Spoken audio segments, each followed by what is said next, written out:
Welcome everyone, join us today as we honor the amazing life and enduring career of Roger Daltrey, the powerhouse frontman of The Who, one of rock's most commanding voices. So let's dive in. Sir Roger Harry Daltrey, born the 1st of March 1944, in East Acton, London, England.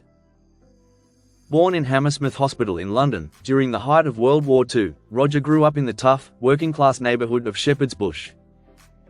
His father Harry Daltrey was a sheet metal worker, while his mother Irene was a homemaker. Roger was the eldest child, followed by two younger sisters, Carol and Gillian. Post-war London was a place of austerity, rationing, and resilience, and those conditions shaped Roger's character. He was raised in a strict household, with discipline and hard work expected of him. But from a young age, Roger showed signs of a fiery personality, bold, aggressive, quick to stand up for himself, and unafraid of confrontation. Though small in stature, reaching 5'7" in adulthood, he had a fighting spirit that would follow him throughout his life. Roger attended Victoria Primary School and later Acton County Grammar School, where he proved academically gifted but often unruly.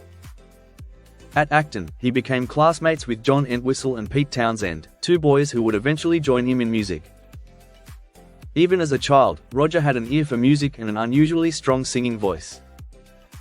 He also loved working with his hands, especially in the school's woodshop. That skill came in handy at age 15, when he built his first guitar out of a block of wood. By then, Britain was in the middle of a skiffle craze, and music was everywhere. Inspired by Lonnie Donegan and the energy of rock and roll, Roger decided he wanted to be in a band. In 1959, he formed his first group, the Detours. With his natural authority and ambition, he quickly became the leader. He recruited John Entwistle on bass, and John soon brought along Pete Townshend as lead guitarist. The band played pubs, church halls, and working men's clubs, slowly earning a reputation. Roger left school after being expelled, and by 16 went to work as a sheet metal apprentice, following in his father's footsteps, but music was always his true calling. By 1964, the group had discovered another band named the Detours and changed their name to The Who. That same year, a wild, mercurial young drummer named Keith Moon joined, after an impromptu audition at a gig in Greenford wearing a gold suit, completing the classic lineup. From the beginning, Roger's role in The Who was distinct. Pete Townshend might have been the primary songwriter, but it was Roger who gave the words flesh and blood. His commanding presence, blue-collar toughness, and microphone-whipping stage antics made him the face and voice of the band. He was also the disciplinarian, the one who confronted his bandmates when their excesses threatened to derail everything. His temper often exploded into fights, and in 1965 he was temporarily kicked out, after attacking Keith Moon for supplying illegal substances to Townshend and Entwistle. But without Roger, the others realized The Who couldn't survive, and he was soon back in the fold within a week. The Who's early singles captured the energy of the mod generation. In 1965, ICantExplain introduced them to the charts, while Anyway Anyhow Anywhere pushed boundaries with distortion and feedback. Later that year came My Generation, with Roger's sneering, stuttering delivery, turning it into an anthem of youthful rebellion. That single became one of the defining statements of the 1960s, and Roger embodied it, a working-class kid, snarling at authority. Their debut album, My Generation, in 1965, was raw and defiant. A Quick One, in 1966, followed, notable for its ambitious title track, an early experiment in extended narrative song. By 1967, The Who Sellout presented the band at their most playful, a concept album styled as a pirate radio broadcast, with Roger delivering both biting rockers and parodied jingles. But it was 1969's Tommy that transformed the band's fortunes. Townshend's rock opera about a deaf, dumb and blind boy, who becomes a messianic figure, required a frontman with both power and nuance, and Roger rose to the challenge.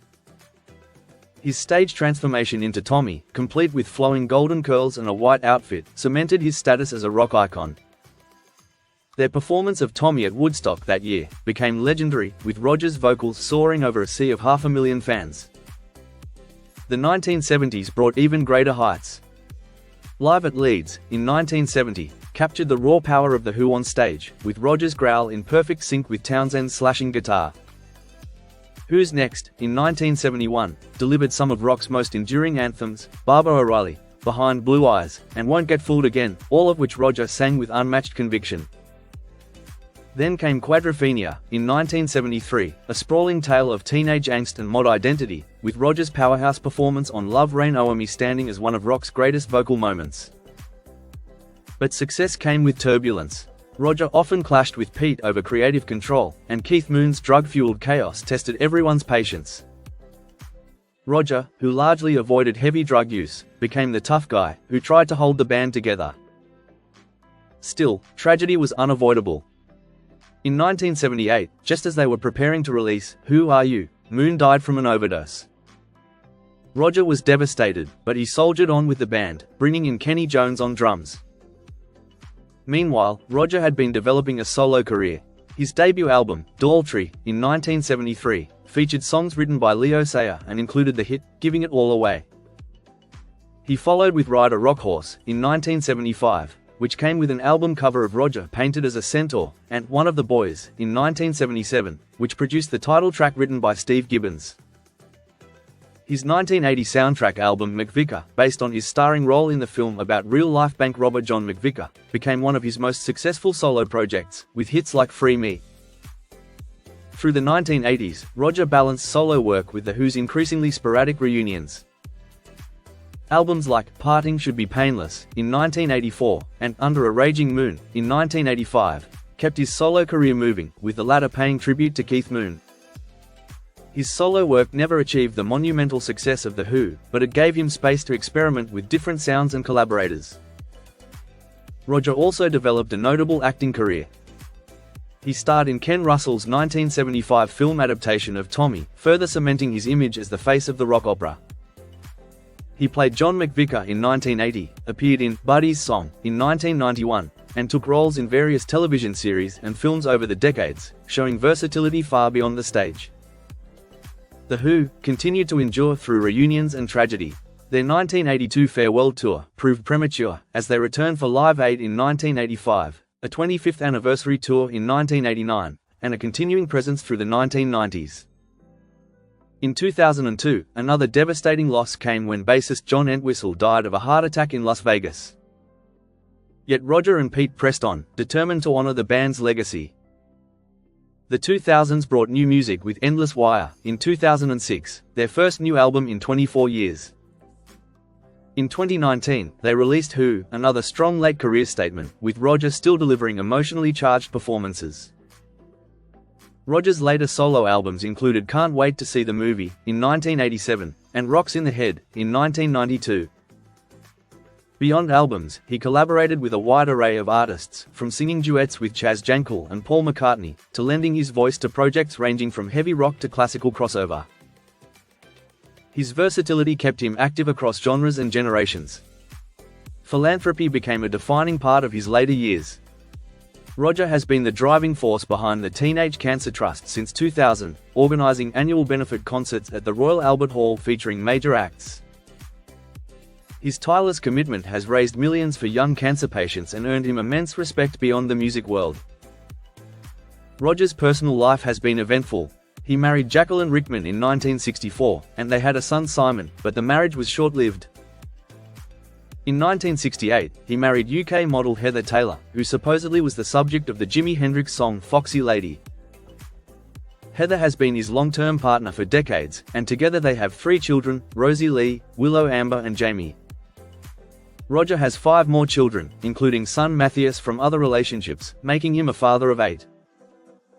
Despite the chaos of his rockstar life, he has remained deeply connected to family. He enjoys a quieter life at Farm Holmeshurst Manor, in Burwash, East Sussex, in England. In 2010, Roger underwent laser surgery for vocal cord dysplasia after a potentially precancerous growth was found. By 2018, he revealed he had suffered hearing loss from years of loud performances and urged fans to protect their ears with earplugs. He is still actively performing, having completed a UK solo tour earlier in 2025, and was announced to embark on The Who's final tour, in the latter part of the year. Over his long career, Roger has received numerous honours. The Who were inducted into the Rock and Roll Hall of Fame in 1990. In 2005, Roger was appointed CBE, Commander of the Order of the British Empire, for his services to music and charity. Rolling Stone ranked him among the greatest singers of all time, recognizing his voice as one of rock's most distinctive instruments, equal parts power, grit and vulnerability. For over 6 decades, he has embodied the fiery spirit of rock, leading The Who through triumphs and tragedies, and forging a solo career that expanded his artistry. Roger Daltrey's life is a story of resilience and raw talent. From a working-class boy in Shepherd's Bush with a homemade guitar, to the roaring voice behind My Generation, he has carved out one of the most iconic legacies in rock history. He is not just The Who's frontman, he is the living embodiment of rock's soul, and will be loved forever. And there you have it. Thank you for watching. Don't forget to like and subscribe for more videos on your favorite artists, just like this. Take care and bye for now.